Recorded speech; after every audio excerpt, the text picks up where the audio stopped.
go to bout number 20, I would like to invite Dr. Jian Adlani, Dr. Surendra Gupta, and Dr. Shabbir Gadi. And I would like to invite Dr. Bansi Sabu, Dr. Rucha Mehta, and Dr. Apurva Parekh as a chairperson. Fine. Good morning, everybody. It's a great pleasure to be here, and thank you for having us in this session. And I've been listening to the last two sessions. It's been very exciting. So can I have the first slide for our first speaker by any chance, for Dr. P.C. Manoria's introduction?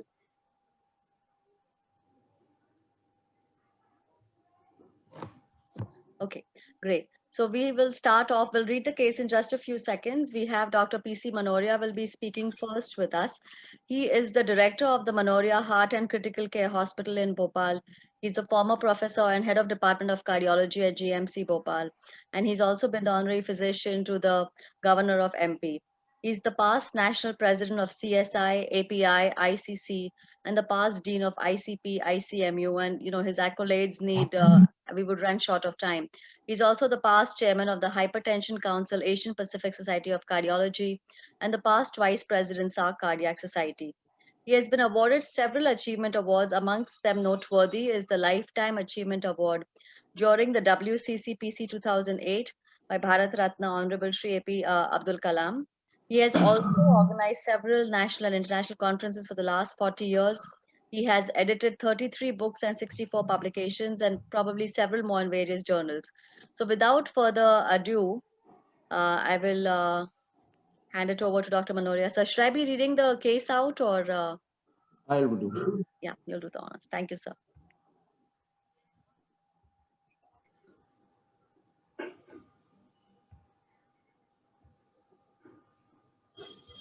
Am I audible?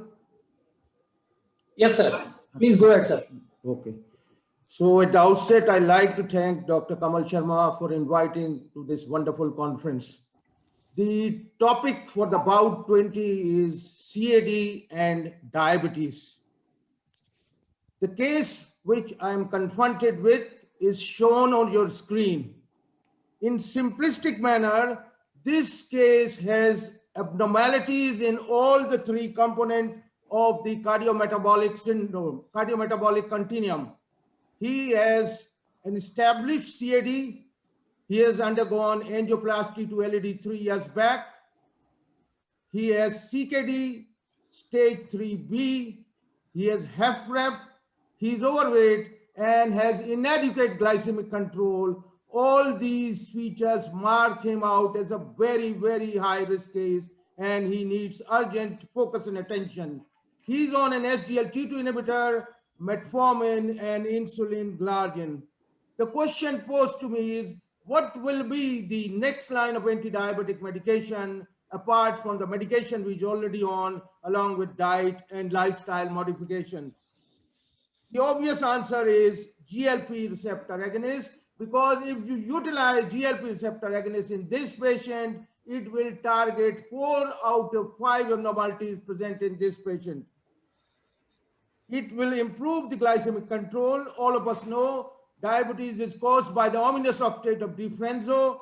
This patient is already on an SGLT2 inhibitor, so the renal defect is taken care of. If we utilize GLP-1 receptor agonist in this patient, you can see it targets 6 out of 8 defects of the ominous octet and provides a disease-modifying approach, and the glycemic control is with little or no hypoglycemia.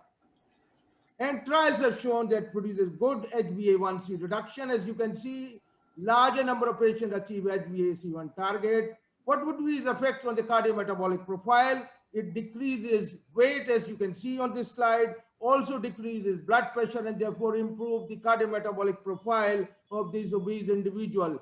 In ASCD, GLP-1 receptor agonists are a boon for ASCD in type 2 diabetes. 2016 LEADER trial laid the first foundation milestone with GLP receptor agonist liraglutide by showing improved ASCVD outcome in diabetic patients. And following this, there was a spurt of positive CV outcome trials. You can see SUSTAIN 6 with semaglutide, HARMONY with elbaglutide, REWIND with dulaglutide, and 2019 initiated another foundation milestone with Pioneer 6 trial, and this was done with oral semaglutide and was approved by US FDA after this. This is an overview of the outcome trials of GLP-1 receptor agonists. You can see leader with liraglutide, a 13% reduction in MACE, sustained 6 trial with semaglutide, 26% reduction in MACE, rewind, dulaglutide, 12% reduction in MACE, in harmony, 22% reduction in MACE. In addition, liraglutide is unique in the sense that it also produced a 22% reduction in cardiovascular death and a 15% reduction in the all-cause mortality. The sustained 6 produced 39% reduction in stroke, and the harmony additional 25% reduction in acute myocardial infarction. And this is a meta-analysis. You can see 3-point MACE decreased by 18%, significant cardiovascular death, 19%, significant MI and strokes are also reduced.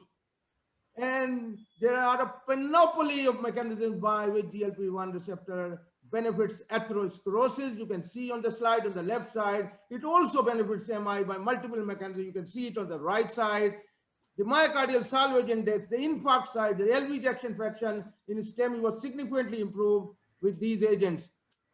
What will be the effects on CKD? It also improves renal outcome. You can see on the slide the composite outcome, the new onset microalbuminuria and the MACE, and it slows down the annual declining eGFR, particularly if GFR is less than 60. All guidelines across the globe has approved GLP-1 receptor agonists for targeting ASCVD or those patients who have multiple risk factors.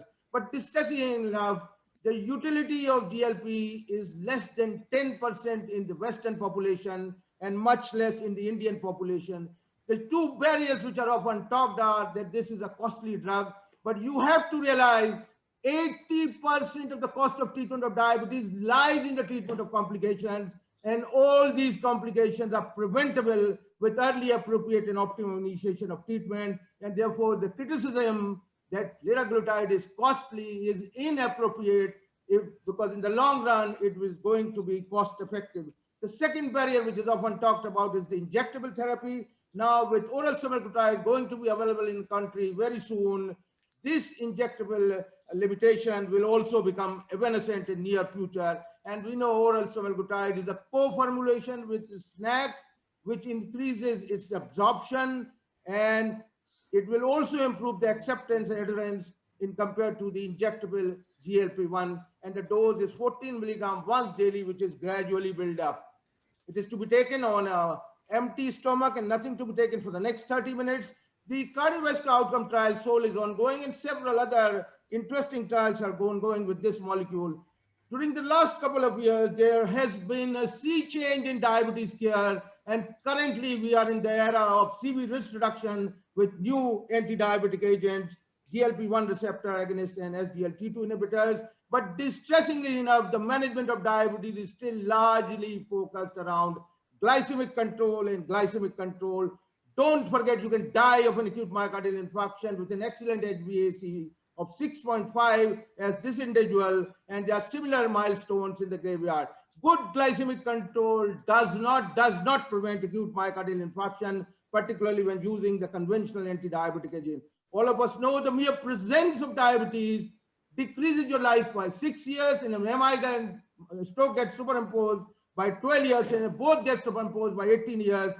70% of diabetics die of acute myocardial infarction, and therefore, if you want to increase the longevity of diabetes, sir, your time is over, sir. So AMI, Save the Heart, should be the key step in treatment of diabetes, and the lock of ASCVD in type 2 diabetes can be opened with GLP-1 receptor agonists. So the last slide, change is the way of life. Everything in this universe changes. Interestingly, the kids, as you can see on the slide, have rapidly adopted the change in life, and therefore the medical fraternity should also promptly adopt the sea change in diabetes care like the kids by increased utilization of GLP-1RA for ASCVD, increased utilization of SGLT2 for HFrEF and CKD, and with availability of oral semaglutide in future, oral semaglutide with SGLT2 will be the futuristic combination for improving cardiorenal outcomes, and oral semaglutide in times to come may prove to be a game changer. Thank you very much for your kind attention. Thank you very much, sir. I would like to request Dr. Apurva Parekh to kindly introduce Dr. Vivek Kalia. Yeah. Unmute.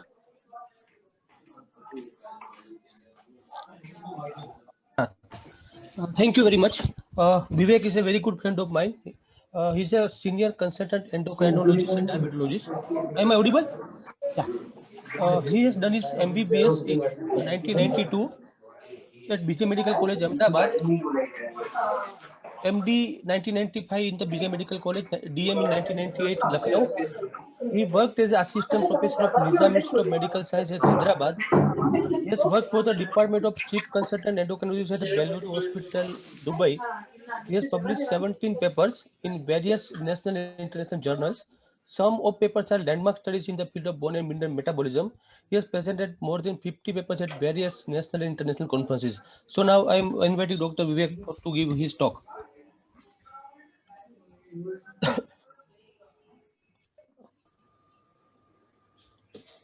Dr. Vivek bhai, kindly unmute your mic. Sir, your mic is mute, Vivek bhai.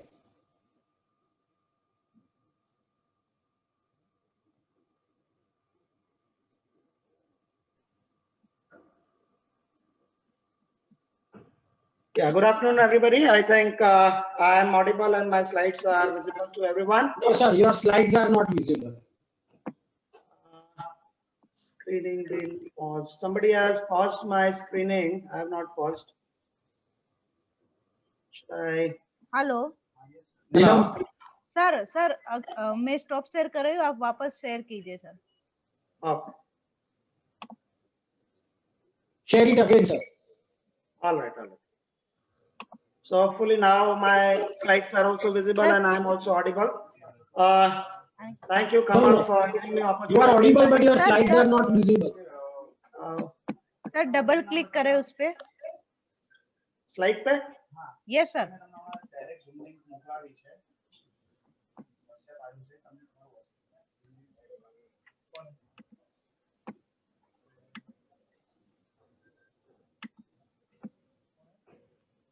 Yes, sir. Now it's Yes. All right. So thank you, Kamal. Thank you, Apurv, and thank you, Dr. Manoria, for setting up the stage.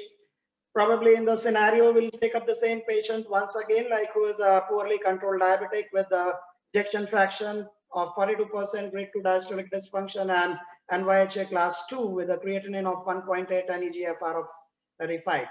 So what are our basic treatment objective? Again, it would be like to control the diabetes, prevent hospitalization for heart failure and cardiorenal protection. So definitely there has to be a choice, and diabetes is a art. So you have multiple choices and you can treat in multiple ways. But number one to understand in this particular patient would be what is your target for HbA1c? That is number one. Probably looking at his comorbid condition and the different aspect, like his life expectancy is long. He has comorbidity in terms of renal involvement. He has established vascular complication.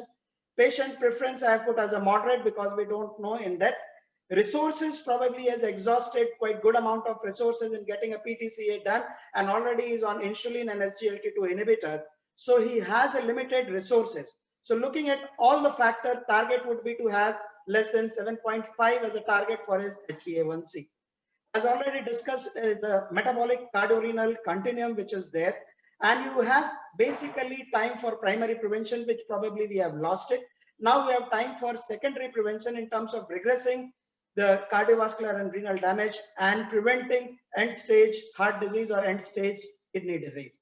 So we already have to target basically how we can control his albuminuria and how we can stop the progression to end stage renal disease and end stage heart disease.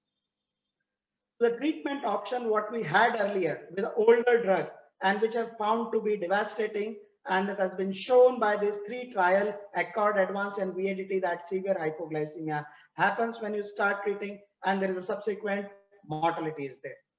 So with that thing back in the mind, we have to have an oral agent probably which is efficacious, and DPP-4 is an appropriate choice because it has a HbA1c reduction of almost 0.6 to 0.8%, low risk of hypoglycemia, no increase of hospitalization for heart failure or MACE. It is oral tablet, less expensive, and there is evidence of cardiorenal protection with the Carmelina study. If you look at the Carmelina study, which has taken people with high risk of cardiovascular event, typically with macrovascular disease and albuminuria, or people with impaired renal function and or albuminuria, where this is the only trial where they have taken the eGFR between 50 to less than 45 and more than 45 to 75. So most of the trials they have not taken below 30, but this is the only trial where they have up to 15 ml per minute of eGFR. And actually it looked at the primary endpoint of CV death, non-fatal MI and non-fatal stroke, and the secondary endpoint of sustained eGFR decrease of more than 40% and progression to sustained ESRD or death due to kidney disease. So what actually it showed that long-term CV safety profile was confirmed. At 4-point MACE, it was very similar to placebo. So it is not increasing your cardiovascular mortality. That is most important thing in such kind of patient who is at risk of cardiovascular disease. Second important thing would be to look for the risk for hospitalization for heart failure. So here linagliptin has typically shown that hospitalization for heart failure there was no increased risk, which was important take home message from the study. Third thing is when you look at the hospitalization for heart failure by KDIGO category, prevalent CKD and history of heart failure. In this three category, if you look at, you find that the data was favoring linagliptin in terms of people who have CKD or history of heart failure, or according to the KDIGO category, they have Lina was preferred. Even if you look at from the eGFR category, that is less than 30 or between 30 to 45, between 45 to 60 and more than 60, you find Lina was a favorable drug, which the risk of hospitalization was not that high. Now comes the long-term safety in terms of kidney. And it has been found that time to death due to kidney disease or progression to the end-stage kidney disease, the sustained eGFR decreased more than 40, which was very similar to placebo, which suggests that it is not increasing the risk of kidney problem as compared to the placebo. That is again a very important take-home message. If you look at how it is doing, probably it is the albuminuria benefit what we are getting, and linagliptin significantly delayed the progression of albuminuria by 14%, and there was 15% greater likelihood of regression of albuminuria, which was more than 50% reduction of UACR, which was typically seen in this particular study. Also, it was found that linagliptin significantly reduced the risk of microvascular event, and that is again a very, very important thing. And one of the other important factor which was seen in the Carmelina was the fewer patient insulin was initiated or the dose of insulin was increased, suggesting that if you are not increasing the dose of insulin, probably you are looking at the economic aspect also of the patient, and the cost of insulin is not going up when the patient is on this particular molecule. So to conclude, why DPP-4 is a better choice than the other agent, because it is oral agent, it is less expensive than liraglutide, because the liraglutide, the dose what they have used in the LEADER trial is 1.8, which most of our patient will not be able to tolerate, and it is not the right thing to do for our patient. It is well tolerated, it is weight neutral, it is efficacious in terms of HbA1c reduction by 0.6 to 0.8%. There's a low risk of hypoglycemia. There's no increased risk of hospitalization for heart failure or 4-point MACE. The available evidence, which in particularly in the high risk cardiorenal cases, that is the Carmelina, and with use of SGLT2, when it has been used, the chances of genitourinary infection which are linked to SGLT2 inhibitor, which are less. So it is beneficial in our patient what we are dealing with. And the drugs like semaglutide, oral semaglutide, which are not available for this patient, which we have to treat as of now. So this becomes a drug of choice. With this, I rest my case. Thank you. Thank you so much, Dr. Vivek Arya. I would like to request Dr. G.R. Badlani to kindly introduce Dr. L. Srinivas Murthy. Dr. Badlani, please. You have to unmute your mic, Gyan. Sure. Your mic. Okay. Good afternoon, friend. It is nice to be part of the part of this team. Now I'll introduce the third speaker, Dr. L. Srinivas Murthy, who's a senior consultant physician and diabetologist at Bangalore. He's a former consultant at Fortis Hospital and Apollo Hospital. He has got over 2 decades of experience in both undergraduation and post-graduation teaching at Bangalore. And he's a principal investigator in over 75 clinical trials and part of landmark trials like HOPE-3, Clarify, Begin, Dual Alexa, and many more. He's a fellow of Royal College of Physicians and Indian College of Physicians. He has many national and international publications to the credit, and he's a faculty at various national and international conferences. And he is the life member of so many organizations. Now I will invite Dr. Murthy to speak on the topic, please. Thank you, sir. Thanks for the kind introduction, and let's move on to the talk. My job is made very easy by my previous 2 speakers. Thank you for that. Dr. Vivek rightly said he's exhausted resources after visiting the cardiologist in this case. So still linagliptin, the patient cannot afford because he's exhausted resources. So we'll talk about, sir, my slides are visible? Yeah, visible. Yes. Yes, sir. Thank you, sir. Please go ahead. So the middle class person who's exhausted all his resources, and we are left with a middle class molecule which has been there from quite some time, but neglected, just like our middle class is neglected in all our budget sessions. So let's move on to the case. This is the case of 52-year-old. What we need to saliently see here is eGFR is reduced to 35. So SGLT2 is something to be thought about in this patient. And the glycemic status is got a typical postprandial hyperglycemia. So in view of this CKD and postprandial hyperglycemia, which is the current drug, remember patient is already on metformin and insulin glargine, which is 1 prick a day. And let us move on to this slide, which talks about the anti-diabetic therapies in different stages of CKD. As you can very clearly see, the glinides and acarbose, and of course insulin and lira and exenatide and linagliptin are shown to be safer. Now we are debating on these 3 molecules, which is supposed to be safer. Just rule out one by one. Sulfonylureas, very high risk of hypoglycemia and renal weight gain, need frequent dosage adjustments. Glitazones, again, weight gain, fluid retention. DPP-4 is definitely good, but long-term safety and long-term glycemic effect, except linagliptin, none of the other gliptins fit in here, and the cost is the issue in this patient. SGLT2s ruled out. GLP-1s, definitely better choices, but the needle prick, already 1 prick the patient is taking, and limited experience in eGFR less than 30. And AGIs, let us look at what are the plus points on these. Before that, let us look at the Indian diet, which is rich in carb and nearly 64% higher than the Western world. So in this context, we need to target a drug which can reduce this absorption of carbs to routine management in our diabetic patients. Look at this slide, which is hard to study, where Indian populations show higher blood glucose after each meal compared to other regions. Very, very important point to note. And there is enough evidence for us to show that the PPG, especially the 2-hour PPG, is associated with the greater CVD mortality risk than FBS, especially in the Asian cohorts. And these are all the various evidences. You can very, very clearly see that postprandial hyperglycemia is an independent risk factors for macrovascular disease. So we don't want our patient to go back to again a PTCA or a CABG, and we need to prevent this postprandial excursions what this patient has got. And look at this very interesting slide, which clearly shows these hyperglycemic spikes following every meal, especially our Indian meal, induces oxidative stress, inflammatory reactions, and endothelial dysfunction. And this PPG is clearly associated with the hypercoagulability, carotid intima media thickness worsening, and the typical hypertriglyceridemia with low HDL. And these are all the various mechanisms which are proposed, especially with the gut microbiota and possible molecular pathways which are linked to CV benefits. The gut microbiota interact with the host through many pathways. Few of them is this trimethylamine and trimethylamine N oxide, short chain fatty acids, and primary and secondary bile acid sequence.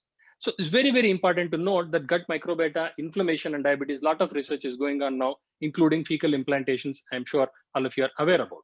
Now let us look at how acarbose, the AGI, this AGI reduces the polysaccharide digestion and pushes them down. And this polysaccharide, which is pushed to the colon, increases the bacterial mass, facilitates the short chain fatty acids, and this in turn suppresses the pro-inflammatory cytokine markers, which are like the attribute to CV benefits. And this is where the mechanism lies with acarbose, which is very, very important factor and acarbose has got a unique mechanism of action, which is targeting multiple surrogate markers of CVD, and thus reduces the CV risk by virtue of its mode of action. As you can see, all these literally the surrogate markers of CV risk are reduced by acarbose, and acarbose reduces PPG in an insulin sparing mechanism, which is again very, very important in the Indian context, where there is an insulin deficiency in the early phase in our Asian context. Thus, it does not result in body weight increase and low risk of hypoglycemia. Very important factor. And look at this interesting slide, which talks about the gut microflora composition, which changed after acarbose, and this resulted in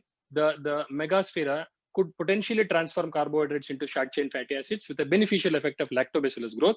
And this lactobacillus in turn has got anti-diabetic and anti-inflammatory effects, and thus reduces the weight also. And that's very, very important mechanism of action. Let us look at the CV benefits with this group of drugs, and I'll just rush through this for want of time. Effects of acarbose on CV markers, that is in patients who are metabolic syndrome. Look at the change in CRP, intima media thickness, and even the epicardial fat is reduced with this decreased inflammatory and CV marker with the acarbose. Very, very important point. Counterbalancing the postprandial hyperglycemia is vasoprotective, as proven to delay or prevent the progression of this intima medial thickness in diabetics. Platelet activation is reduced, and thrombin activation, again markers, you can see the reduction with acarbose in the fasting state and with the meal. That's very typically depicted in this slide. And effect of acarbose on carotid plaque stability and CRP. Again, rapidly improving carotid plaque in patients with acarbose and diabetics, reflecting that the early clinical benefits for treatment of hyperglycemia in ACS is with acarbose, and that's the evidence I'm showing now. And very important slide about stop NADD and stuff. One of the earliest, oldest studies for pre-diabetics, and in this study, a subgroup analysis clearly showed new cases of hypertension were reduced by 34% with a mean follow-up of 3.3 years in this study. This is an important factor that has got a pleiotropic effect even on hypertension reduction. That's something very, very important point to be noted. And look at this meta-analysis about 7 long-term studies where intervention with acarbose can prevent CV events in diabetics. Again, clinically significant numbers you can see there. And look at this real-world data. Significant lower risk with acarbose metformin combination, which is our patient is already on metformin and a glargine. So you add on acarbose, look at the reduction, relative risk reduction in the ischemic stroke, in the atherosclerotic events, and the lesser reduction of hypoglycemia. So this study clearly shows a robust evidence in the real world experience that the second line OHA, when you add on acarbose for the reduction of atherosclerotic events, especially in the Asian population, very important factor. And again, intention to treat approach has clearly shown this analysis demonstrated favorable outcomes for MI risk reduction in patients treated with acarbose.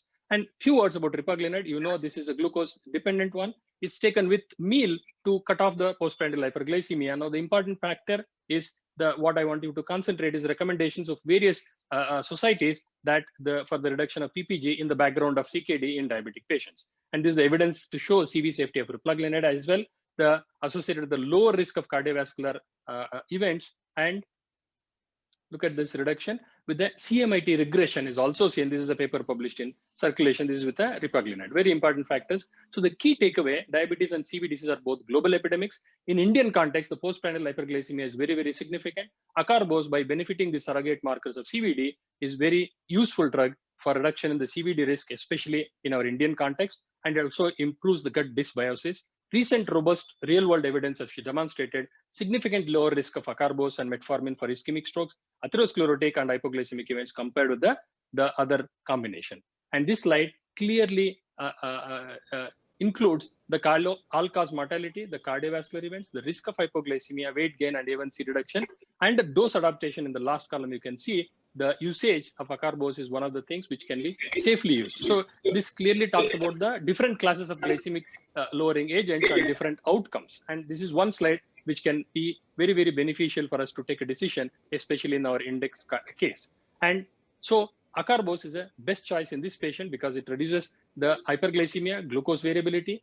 It affects are less likely to decline over time. So irrespective of the duration of diabetes, you can use this because the functional capacity of beta cells is not required for this. It appears more effective in Asians, especially with the PPG control, can be combined with any other anti-diabetic agents, gives synergistic and complementary action. It's a non-systemic treatment, well-established safety profile. The common side effects are predictable and manageable, and hypoglycemia does not cause weight gain. It does not cause hypoglycemia. No dose adjustment is required, especially in our context. And above all, it's a pocket friendly. It's been there for ages in our country, and this is the best drug in this case to cut off the postprandial hyperglycemia. Thank you very much. Thank you so much. I would like to request Dr. Bansi Sabu to ask some questions or. Hi, Bansi. So first and foremost, thanks Kamal for putting a very nice debate. But I don't know why he had not put the sulfonylurea. I mean, all three debater, all three experts had talked very nicely, and they had put very right points that why this patient should be on GLP-1, why he should be on gliptin, or why he should be on AGI. But why not on sulfonylurea? The gliclazide and CV superiority or CV safety data. no, the gliclazide CV data had neutrality shown that data. they are equally CV safe. Now, this patient is having already established cardiovascular disease and having You renal choose dysfunction. a drug which can cause hypo versus a drug which will not cause hypo in an already established ASCVD. Okay, so if that's the concern, then even and then the Srinivas Murthy was talking that the cost is an issue. The linagliptin is only cardiac safe. Then alpha glucosidase inhibitor, which he is talking of, acarbose, is equally costly. So I mean, then then the cost is not an issue. Then both the molecules will be the same. That's an issue. But the choice will be always with the GLP-1. If GLP-1 patient can afford and he's ready to accept the second injection, then I don't think any other can be the choice. Completely But agree. still, there is a lot of confusion for the audience, what they should take away from this. Because with the fasting sugar of 100, That is why 70, you 60, which are there to make us clearer and wiser. and with 280 Kamal, with the postprandial glucose level, I mean, the glucose control for this patient is also very, very important. Whether just by Absolutely. adding the AGI or a gliptin, which are weak anti-diabetic agent, probably their A1C reduction will not be more than 0.8 in this particular patient. It's really Keeping difficult. postparental high was to give a scope for AGI to come in. Okay. I mean, so then a lot of molecules will be required for that. And we have to prepare the patients for nephrologist, He's just waiting Yeah, for so that as a patient to come. nephrologist, do you, Apurva, feel what Bansi Bhai is saying? SUs are good enough? I mean, how okay are you with SUs in a patient whose EGFR is borderline, sitting at the rate of 45, 35? No, How gliclazide is comfortable are you safe to choosing use in SUs renal versus, dysfunction. say, DPP-4 Kamal, or gliclazide what? is safe in renal dysfunction. Yes, And definitely. in advanced study also it had shown that they are not bad. So they will have a good glucose control, because now a tight glycemic control will further progression of microvascular complication can be reduced in this patient, because just by adding a GLP-1 or AGI, you may not have a good control of the Microvascular. diabetes. That's So an as issue for a cardiologist, we are as worried about hypoglycemia as you are as a diabetologist for an acute MI. But don't you think this patient is already on Lentus? I mean, the chances of getting hypoglycemia by 1 week left. sulfonylurea and by insulin are almost same, or rather with insulin, it is more, and it can be more. So you would take off insulin and put him on SU ahead of either of these three? Bansi, they've already said meglitinide, so they have sulfonylurea like agent. No, he's not on glinides. Rucha. No, they have said AGI slash, AGI. the topic was AGI slash. AGI oblique. I mean, that's the only, because not they included want to in try glinides. control the post-meal glucose level. But what about the fasting also? Fasting also. So Lantus you can Fasting has uptitrate. Glargine on I board. mean, the Glargine you Lentus can you are uptitrate. uptitrating the, Yeah. and then you are thinking that there won't be any hypoglycemia. This patient is already on 0.4 unit per kg body weight with the Lentus. Glargine is going on so high.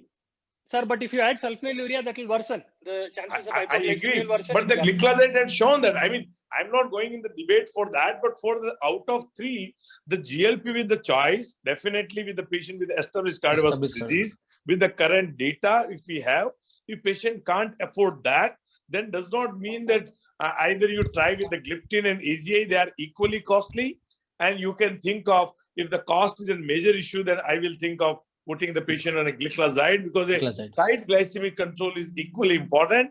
And as far as reduction of hypoglycemia, patient should be monitored more frequently. He can be put on a continuous glucose monitoring, and still you can have a good control, and we can prevent the further progression of DKD.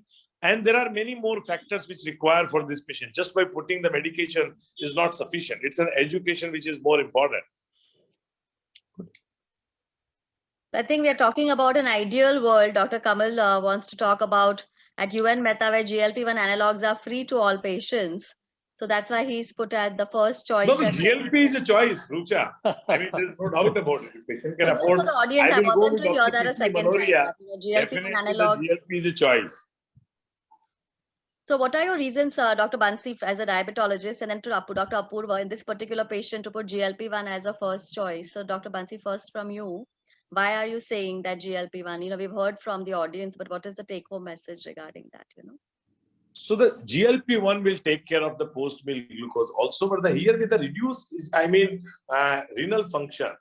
The problem with GLP-1, the tolerability. If the patient can afford that, because many of these patients with renal dysfunctions, they are already having GI intolerant and a lot of have the symptoms also. And that's the challenge. And then once the eGFR will further reduce, then again it can be a problem for them, a challenge. I think And Dr. time is. Apurva, how about Yeah, you? yeah, because the patient is very cardiac high risk also. So considering cardiac high risk as well as the prevention of renal disease and further progression, GLP is always better. Dr. Bansi said tolerability is an issue because already our many patients are anorectic, having nausea and GI disturbances. That is the issue. But still, first choice will be considering high risk patient. All the data are supporting benefits in high risk patient with the cardiac and renal. GLP-1 is the first choice if patient affords. I think time has come. We must focus attention on diabetes in terms of increasing the longevity of life. Glycemic control, no doubt, is mandatory, essential.